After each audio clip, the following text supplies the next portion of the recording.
Ever wondered why none of the Arab countries that loudly claim to care about Palestinians are willing to take them in, even temporarily?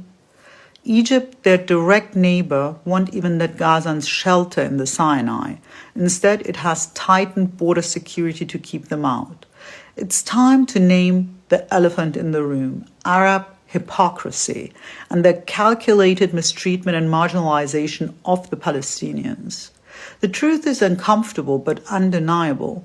The Islamic world never intended to solve the Palestinian issue. They created it to weaponize it against Israel. Arab regimes have never supported the idea of a sovereign, independent Palestine. Instead, they kept Palestinians stateless and disenfranchised by design. So why is that? Because a bitter, unassimilated refugee population was far more useful as a permanent thorn in Israel's side. The worse the Palestinian condition, the more valuable they became as propaganda tools against Israel and as a bottomless justification for siphoning Western taxpayer money through compromised organizations like UNRWA into the pockets of Hamas and the PLO. It is a sadomasochistic system of perverse incentives. But the Palestinians aren't just victims of Arab betrayal. They have made their bed again and again. They launched every major war with Israel since 1948. They rejected every peace offer that didn't involve the dismantling of the Jewish state. And they elected Hamas, a genocidal death cult that glorifies child sacrifice. Thus, their perpetual suffering isn't just imposed, it's also chosen through leadership, ideology, and a collective refusal to abandon the delusion of erasing Israel. For nearly a century, Palestinian leadership has aligned with the wrong side of history, supporting Saddam Hussein, allying with Assad, attempting multiple coups in Jordan, and playing a devastating role in the Lebanese civil war.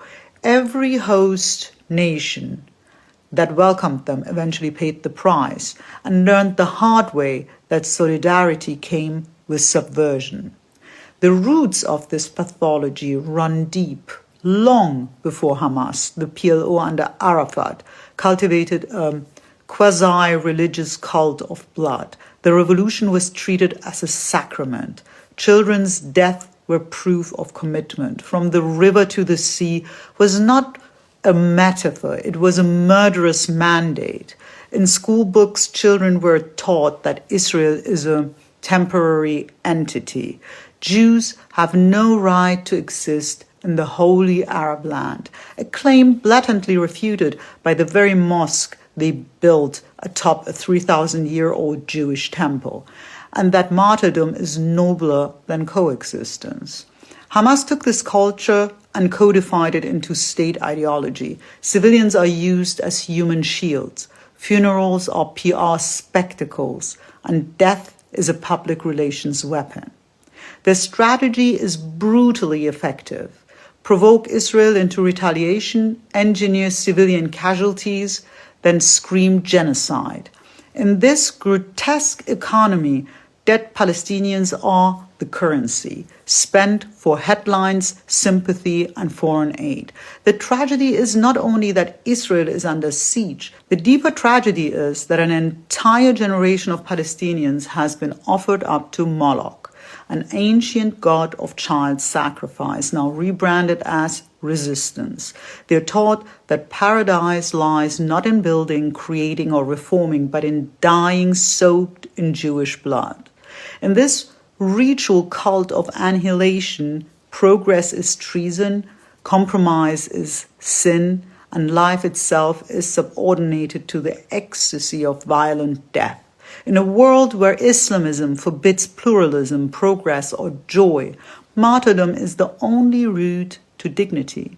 Every one of you who supports this morbid cause is complicit in perpetuating the abuse and suffering. You are not helping Palestinians by championing a fabricated nationalist cause engineered to exploit them. You are helping their jailers, Theocrats, kleptocrats, and terrorists tighten their grip.